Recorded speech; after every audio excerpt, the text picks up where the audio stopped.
引入喺每一間大型醫院入邊，幾乎都擺住一部白白胖胖，中間開住一條隧道嘅機器。佢安靜、乾淨，睇落完全人畜無害。但係其實佢可能係成棟醫院入邊最貴，亦都最極端嘅其中一部設備。一部機器嘅造價動輒就要過百萬美元，隨時拍得住一棟豪宅。而喺佢個肚入邊，仲藏住一塊磁力強到可以將成部鋼製輪椅由地下直接扯起，再狠狠吸埋去嘅怪物級磁鐵。緊貼住呢塊磁鐵嘅，就係一種凍到零下269度，比宇宙入邊絕大部分地方仲要凍嘅液氦。偏偏就係咁一部同時走到冰冷同強磁兩個極端，內部甚至冇任何轉動部件嘅機器，竟然可以做到一件聽落幾乎好似魔法咁嘅事，唔使喺你身上開一刀，亦都唔需要打入一絲輻射，就可以將你身體由內到外睇得清清楚楚。而你大概都曾經入過去，瞓入嗰條白色隧道入邊，俾嗰陣震耳欲聾嘅哐哐哐巨響轟過。但你有冇諗過佢到底係點樣睇穿你成個身體？點解入去之前一定要將身上所有金屬除低？入邊嗰陣咁誇張嘅巨響，又究竟係邊樣嘢喺度響？而更加少人諗過嘅係，咁樣一部機器點解可以賣到咁貴？養住佢一年到底要燒幾多錢？點解喺美國做一次掃描，竟然可以收你幾千美元？一部 MRI， 一切都係由佢嘅心臟開始，而呢個心臟就係入邊嗰塊巨型磁鐵。亦正正因為佢成為咗呢一部機貴得驚人嘅第一個原因。先講下佢究竟有幾強。一般常見嘅 MRI 磁場強度可以去到地球磁場嘅3萬倍。俾你一個更加直觀嘅參照，廢車場入邊嗰種可以將成架汽車吊起嘅強力電磁鐵，磁場強度其實都只係同一部普通 MRI 差唔多。而 MRI 入邊呢塊磁鐵係一日24小時長開，從來都唔會關掉。所以喺佢面前，一條鎖匙、一個髮夾都可以一瞬間變成高速飛出去嘅子彈，直接射向 MRI 隧道。呢個就係點解你入檢查室之前，身上所有金屬物品都一定要除得乾乾淨淨。呢個唔係例行程序咁簡單，而係真真正正關乎安全，甚至可以話係保命。咁點解佢一定要強到咁誇張？呢個就要由 MRI 嘅工作原理講起。人體大約有60%係水，而每一個水分子入邊都有氫。氫原子核入邊嘅質子會表現得好似一塊極之微細嘅條形磁鐵。平時你身體入邊呢，億萬塊微型磁鐵方向係亂晒龍，彼此嘅磁性互相抵消，最後幾乎等於零。而呢塊巨型磁鐵嘅任務就係靠住強達地球磁場3萬倍嘅力量，逼你體內呢啲小磁鐵全部排好隊，從中露出嗰一丁點可以被儀器捕捉到嘅信號。你可以感受一下當中有幾懸殊。為咗喺你身體入邊抽出咁微弱、咁少量嘅信號，工程師首先就要整出一塊強到連輪椅都可以吸飛嘅怪物級磁鐵。而單單係呢塊磁鐵就已經足以令成部 MRI 嘅造價跨過100萬美元呢個門檻。淨係有磁鐵仲未夠，要穩穩定定撐起咁強嘅磁場，就需要大到足以燒熔導線嘅電流。普通金屬根本頂唔順，唯一嘅出路就係將磁體變成超導體。而超導有一個極之苛刻嘅條件，金屬一定要冷卻到接近零下273度，即係接近絕對0度，佢嘅電阻先會徹底變成0。電阻一變成0，一件近乎不可思議嘅事就會發生。你只需要俾佢通一次電，呢股電流就可以喺入邊一圈又一圈咁持續流動，幾乎永遠都唔會停，亦唔需要再接駁電源支撐住嗰個恐怖磁場嘅電流，從此就會喺磁體入邊無聲無息咁循環。一轉就可以係好多年，但代價係你必須令佢永遠浸喺極寒環境之中，靠嘅就係液氦。液氦係地球上最凍嘅物質之一，可以將磁體維持喺大約零下269度，凍嘅程度同外太空差唔多。你可以想象一下呢個畫面有幾離奇，一個體溫37度、有血有肉嘅人，瞓喺一部內部凍到接近宇宙極限嘅機器入面，中間只係隔住薄薄幾層真空同埋隔熱層，而呢度先正正係呢部機開始瘋狂燒錢嘅地方。點解偏偏一定要用氦？因為喺所有物質入邊，只有液氦可以將溫度壓到接近絕對0度，同時仲保持液態。呢個係佢無可取代嘅本事。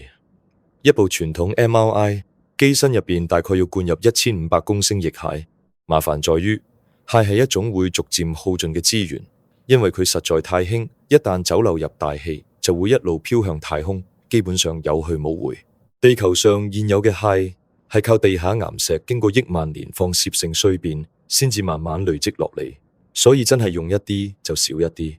加上近年氦嘅價格一路上升，仲不時出現所謂嘅氦荒。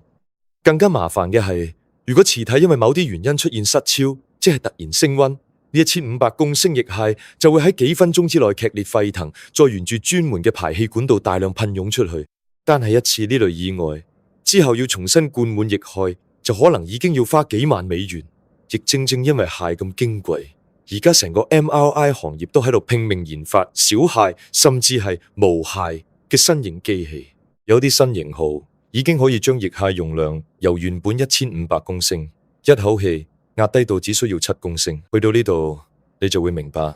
為咗餵飽呢部機肚入邊嗰個極寒世界，無論廠商定醫院都有幾頭痛。磁鐵已經將你體內嘅水排好隊，但去到呢一步，其實都只係萬事俱備。部機跟住要解決兩個難題：第一，點樣知道信號究竟嚟自你身體邊一個位置；第二，又點樣令已經排好隊嘅氫開口講嘢。先講定位，如果部機直接向你全身問話，你全身嘅氫就會一齊回應，所有信號撈埋一團，佢根本分唔清邊把聲係來自你隻膝頭，邊把又係來自你個腦。於是佢就用上一組叫做梯度線圈嘅裝置，喺原本嗰個巨大磁場之上，再疊加一個由頭到腳由弱漸強嘅磁場斜波。有咗呢一道斜波之後，你身體每一個高度嘅切片就會各自對應一個獨一無二嘅頻率，等於由頭到腳每一層都編咗一個專屬號碼。部機想問邊一層，就只需要叫嗰個號碼。原理其實同扭收音機差唔多，校到邊一個頻率，就只會收到對應嗰一個電台。鎖定咗嗰一層之後，另一組攝頻線圈就正式登場，而佢本質上就係一支天線，佢會發出一段無線電波，將嗰一層原本排好隊嘅氫推歪。等無線電波一停，呢啲被推歪咗嘅氫就會好似一個就快停低嘅陀螺，一邊打轉，一邊慢慢轉返原本嘅方向。而一粒正在旋轉嘅細小磁鐵會喺周圍產生不斷變化嘅磁場，變化緊嘅磁場又可以喺天線入邊感應出電流。呢個其實就係發電機嘅基本原理。於是嗰一層嘅氫一齊打轉，慢慢歸位，就會喺天線入邊感應出一段非常微弱嘅電信號。呢段信號就係你身體傳翻俾部機嘅回聲。最巧妙嘅地方係，同一支天線前一秒先發出無線電波去推歪佢哋，下一秒就立即切換，變成側耳細聽佢哋傳翻嚟嘅信號。你做頭部 MRI 檢查嗰陣，罩住個頭睇落好似一個籠咁嘅裝置，其實就係一組貼得更加近嘅專用天線。最後仲有一道最反直覺嘅難關，天線每次聽到嘅其實只係成個切片所有信號混埋一齊之後嘅總和，佢本身分唔到呢一層入邊邊一點光邊一點暗。咁熒幕上嗰啲咁清晰嘅影像究竟係點樣出現？答案係佢根本唔係影出嚟，而係計出嚟。部機靠住法國數學家傅里葉喺1822年留下嘅方法，將呢啲全部混埋一齊嘅回聲信號一層一層拆解運算，再重新還原成一張張清晰嘅切片影像。最後仲可以將呢啲切片組合成一個能夠任意旋轉嘅三維模型。所以你喺熒幕上見到嘅 MRI 影像，嚴格嚟講並唔係一張照片，而係一個經過數學運算解出嚟嘅答案。咁佢又係點樣分得出你身體入邊嘅脂肪、積液同病灶？靠嘅係一個非常巧妙嘅方法。同樣都係氫，但係氫身處脂肪入邊，同身處水入邊被推歪之後重新歸位嘅節奏其實並唔一樣。技師只需要調校兩個參數，即係兩次去推，佢之間相隔幾耐，以及推完之後隔幾耐先開始接收信號，就可以將唔同組織之間呢種細微嘅節奏差異放大出嚟。行內就叫做 T1、T2 加權。呢個有少少似攝影師調校快門同光圈，明明係同一個場景，只要參數一轉，想突出嘅東西就可以完全唔同。醫生想睇清楚炎症，想睇清楚腫瘤，技師就會切換唔同嘅影法。而如果仲想令某啲血管、某啲病灶喺影像上更加突出，醫生就會經靜脈注射一種含台嘅造影劑，令相關部位喺圖像上變得更加光亮。唔好睇小呢一針，單單係 MRI 使用嘅呢類造影劑本身就已經係一門每年值幾十億美元嘅獨立生意。拆到呢度，順便解答一個幾乎人人做 MRI 嗰陣都會被折磨過嘅問題：MRI 一開始運作，點解會嘈到咁誇張？元兇就係頭先嗰組負責定位嘅梯度線圈。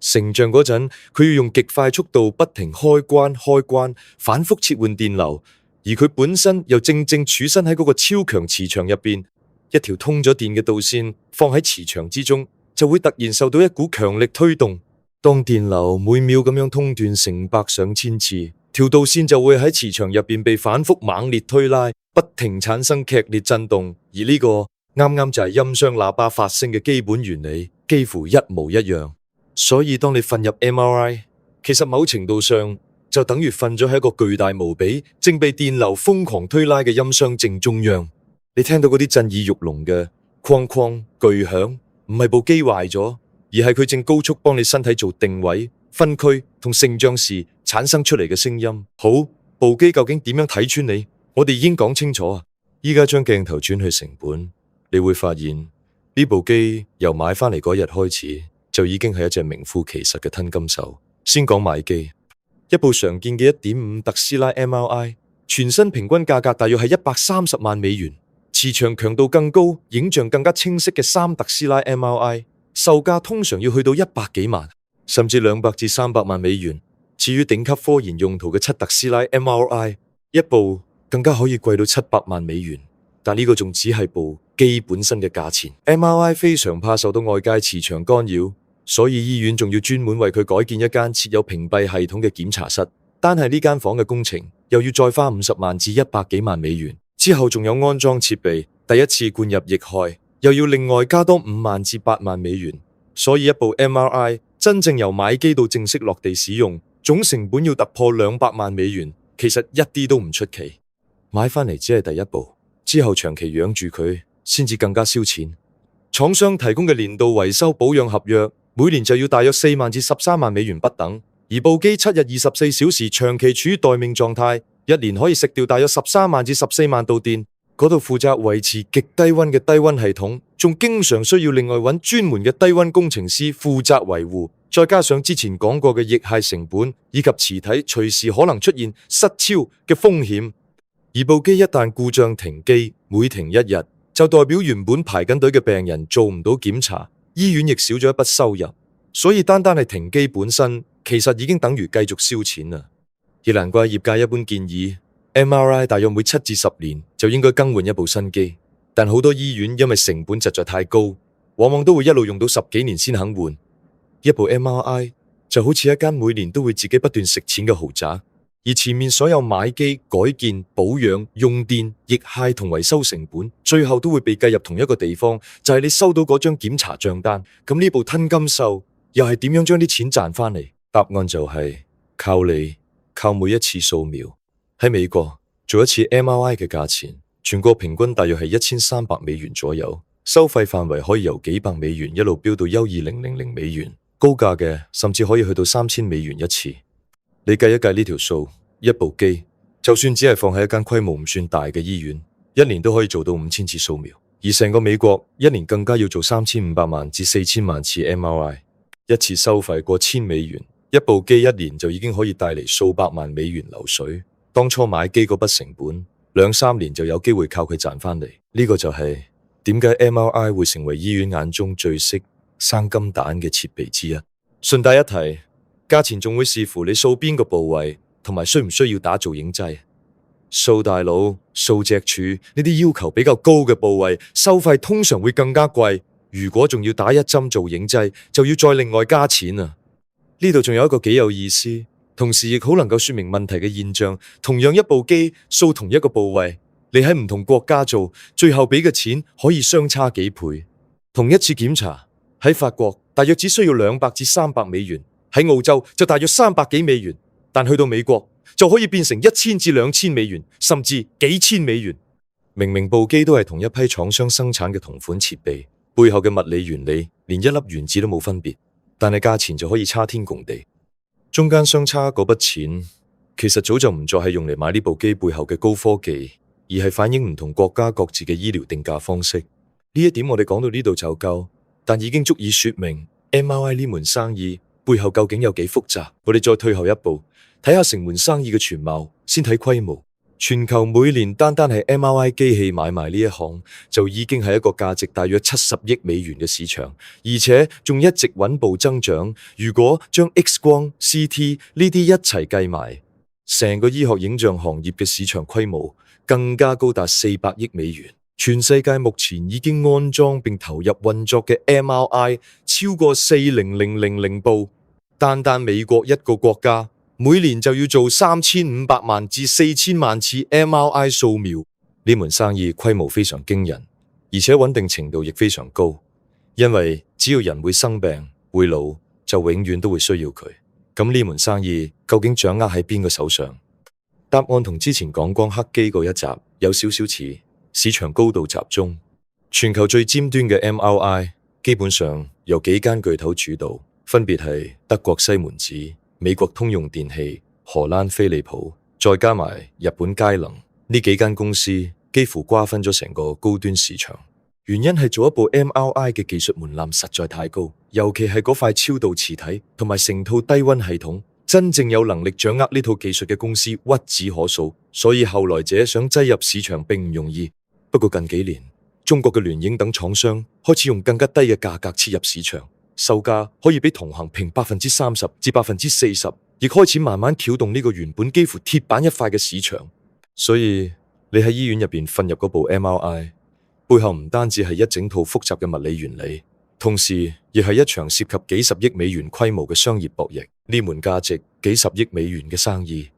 而家正圍繞住兩樣嘢鬥得最激烈。搞清楚呢兩樣嘢，你就會睇得出 MRI 下一步究竟會向邊個方向發展。第一樣就係鬥更快。前面講過，一次掃描要逐層去推輕，逐層接收信號，再一張一張咁運算還原。慢嘅時候，單係掃一個部位就可能要瞓足20至30分鐘，又貴又辛苦。醫院一日之內亦做唔到太多個病人，所以而家幾間巨頭都開始將人工智能放入 MRI 系統，用 AI 幫手重建影像，令部機即使收集少啲數據，都可以計出同樣清晰嘅影像，從而大幅縮短掃描時間。呢樣嘢唔單止係令你少瞓一陣，對醫院嚟講，掃得越快，一日可以做嘅病人就越多，同一部機自然亦可以賺多啲錢。而且呢套 AI 軟件而家正慢慢變成廠商另一盤全新生意，可以用按年收費嘅方式持續賺錢。第二樣就係鬥擺脫液械，既然液械又貴又稀缺，仲隨時有可能一下子全部噴走，咁可唔可以索性少用，甚至完全唔用？於是無氦同埋少氦磁體就變成各大廠商爭相主打嘅賣點，將以前動輒要用1500公升嘅液氦壓低到只需要幾公升，甚至逐步逼近零。邊間廠商可以喺維持影像質素嘅前提之下，將養機成本同對氦嘅依賴一齊降落嚟，邊間就更有機會喺呢場幾十億美元規模嘅競爭入邊搶到更多醫院訂單。與此同時，仲有另一股力量正向住相反方向發展，將 MRI 整細整平。傳統 MRI 又貴又重，仲要專門起一間有屏蔽設備嘅房，好多偏遠地區根本負擔唔起。而家已經有公司整出小型低場，甚至可以直接推到病床邊使用嘅便攜式 MRI。雖然影像清晰度比唔上大型機器，但喺醫療資源不足嘅地方已經足夠發揮實際作用。所以 MRI 呢門生意嘅未來，一邊會繼續向更快、更省成本嘅高端市場衝，另一邊亦會向更細、更容易普及嘅低端市場發展。好，呢部機器，我哋由內到外，由技術去到生意，全部都拆過一次。依家你再望返醫院入邊嗰部安安靜靜嘅白色機器，就會發現原來佢其實同時活喺兩個完全唔同嘅世界入邊。其中一個世界係佢內部嗰套瘋狂到近乎唔真實嘅物理，佢真正睇嘅唔係你身上嘅肉，而係你體內水分子入邊輕過一點量子自旋。佢最後出嚟嗰張影像，亦都唔係直接影出嚟，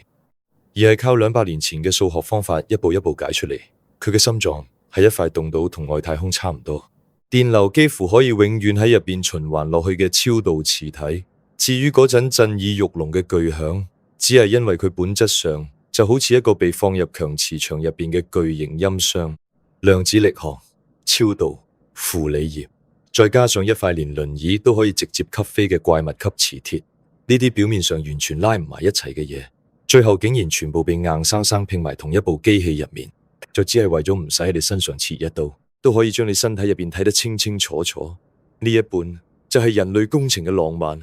而另一個世界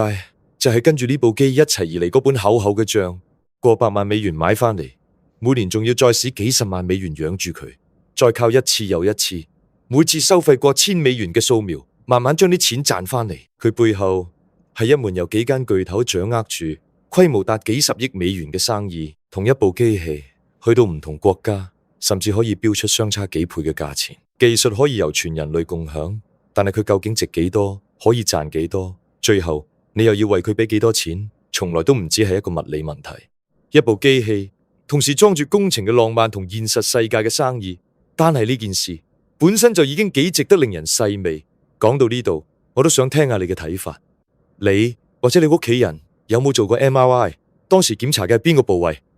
有冇俾入邊嗰陣巨響嘈到頂唔順？最後又使咗幾多錢？另外我都幾好奇，今日一路拆到呢度，究竟邊一點最令你意外？係嗰塊連輪椅都可以吸飛嘅磁鐵，係機器嘅肚入邊灌住1500公升，比外太空仲要凍嘅液氦，係原來嗰張 MRI 影像其實係靠計算解出嚟，定係同樣做一次掃描，去到唔同國家，價錢竟然可以相差幾倍？歡迎喺留言區講下你嘅睇法。